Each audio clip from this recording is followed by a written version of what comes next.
ఇక రుణమాఫీకి సంబంధించినటువంటి వ్యవహారం ఫస్ట్ ఇందులో వచ్చినటువంటి వార్త చదువుదాం.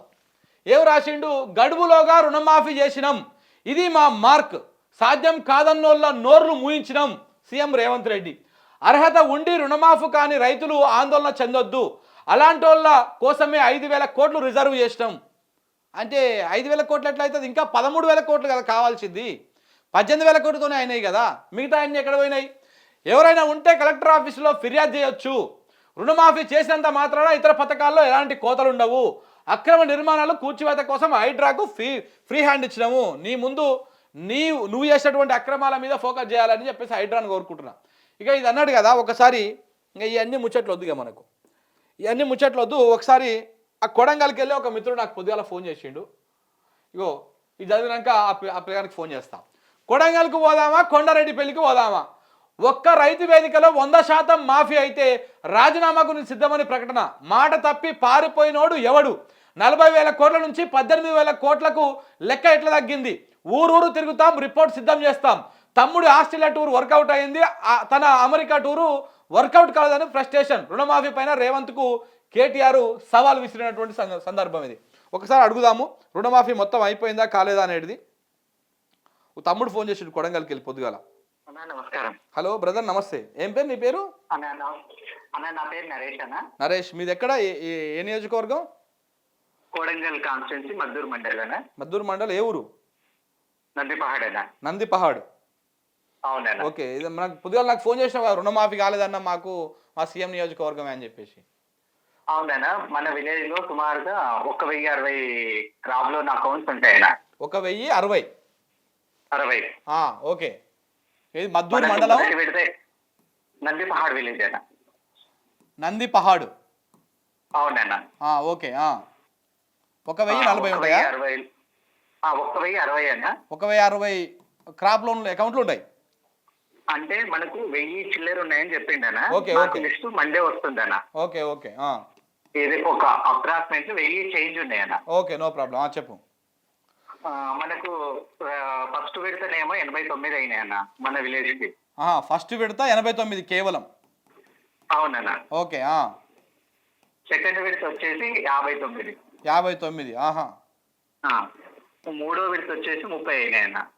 ఓర్ని అమ్మ, 1000 ఎక్కడ 1000? నువ్వు చెప్పిన లెక్క ప్రకారం చూసుకుంటే అదొక 130, ఇదొక 160, 18, 178 మందికే అయినది మొత్తం.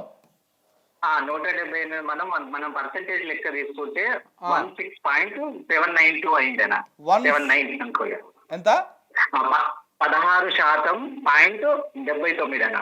7-9% అయింది అంతే అన్న.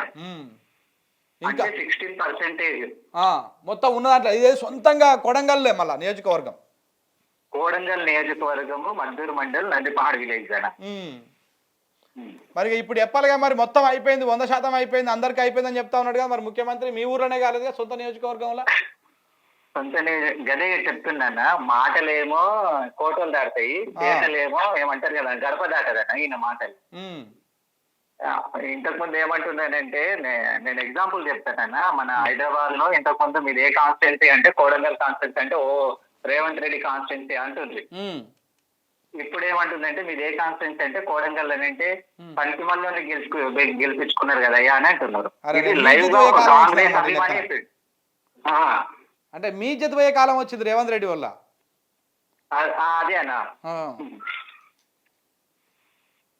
ఇప్పుడు ఒకసారి ఈ మొత్తం లిస్ట్ వచ్చినాక నాకు పంపించు బ్రదర్, ఈ లిస్ట్ అంతా నాకు పంపించు. మనం కొంచెము ఎక్కువ జనాలకు తెలిసేటట్టుగా చేద్దాం.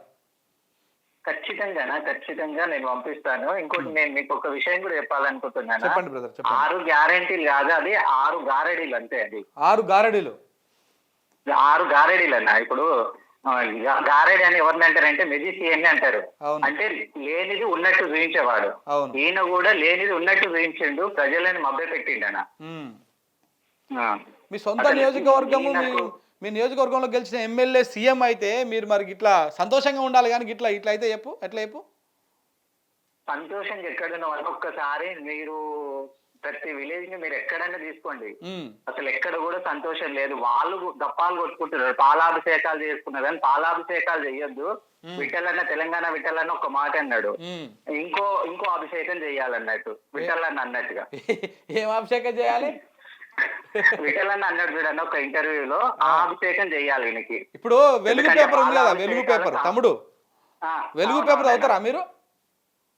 వెలుగు పేపరు ఎక్కువ చదివానేనా?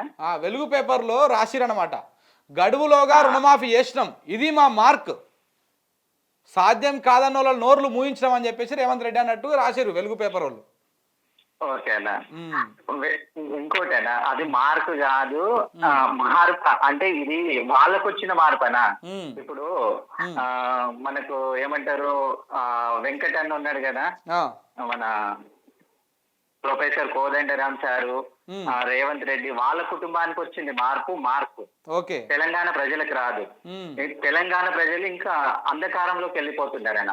అంటే ఎక్కడున్న తెలంగాణ ఎక్కడికి వెళ్ళిపోతుంది. రైట్ బ్రదర్, మీరు నాకు ఆ లిస్ట్ వచ్చినాక నాకు పంపించండి, మనము క్లియర్గా ఎంతమందికి అయింది ఎంతమందికి కాలేదు ఇంకా నీట్గా 10 మందికి తెలియజేసేటువంటి విధంగా ప్రయత్నం చేద్దాం. తప్పకుండా నేను మండే సాయంత్రానికి నేను తీసుకుంటానా. రైట్, తప్పకుండా ఇస్తానన్న. నేను ఒక 2 మాటలు చెప్పాలనుకుంటున్నాను. చెప్పు. కాంగ్రెస్ పవర్ లోకి వచ్చింది కానీ ఉన్న పవర్ పోగొడుతుందనా.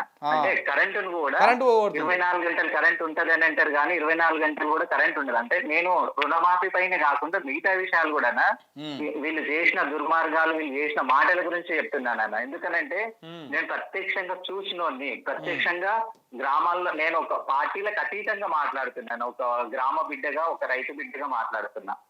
ఇప్పుడు మన ఇంట్లోనే 4 అకౌంట్లు ఉంటాయి కదా, అందరికి 4 అకౌంట్లు, అమ్మకు, నాన్నకు, నాకు, తమ్ముడికి 2 లక్షలు తీసుకున్నాం, 2,90,000 అయ్యింది. ఇప్పుడు ఒక్కరిది రాలేదు. అంటే ఇది నాట్ ఓన్లీ నా ఒక్కడి బాధ కదనా, చాలా మంది ఉన్నారు ఇట్లా. అన్నా okay, right brother, right. Okay, నాకు మండే లోపు వస్తే నాకు అది పంపించండి, చూపిద్దాం ప్రజలకు కూడా. ఓకేనా, థ్యాంక్ యూ. రైట్. సో ఇట్లా రేవంత్ రెడ్డి, నువ్వు సవాల్ వేసినావు కదా, నీ సొంత నియోజకవర్గం మద్దూరు మండలము నందిపహాడ్ విలేజ్లో మొత్తము 1060 మందికి క్రాప్ లోన్లు ఉన్నాయి. 1060 మందికి. అందులో ఫస్ట్ విడత కింద నువ్వు చేసినటువంటి మాఫీ 89 మందికి అయింది. సెకండ్ విడత కింద నువ్వు చేసినటువంటి మాఫీ 1,50,000 చేస్తున్నావు కదా, 59 మందికి అయింది.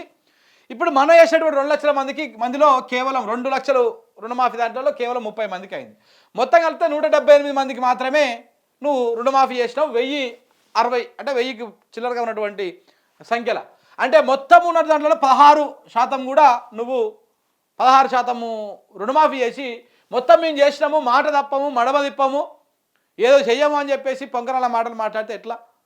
వీటి గురించి ఎవరైనా మాట్లాడుతూ ఉన్నారా? తిన్మార్ మల్లన్న మాట్లాడుతూ ఉన్నాడా? ఆ రఘు అనేటోడు మాట్లాడుతూ ఉన్నాడా?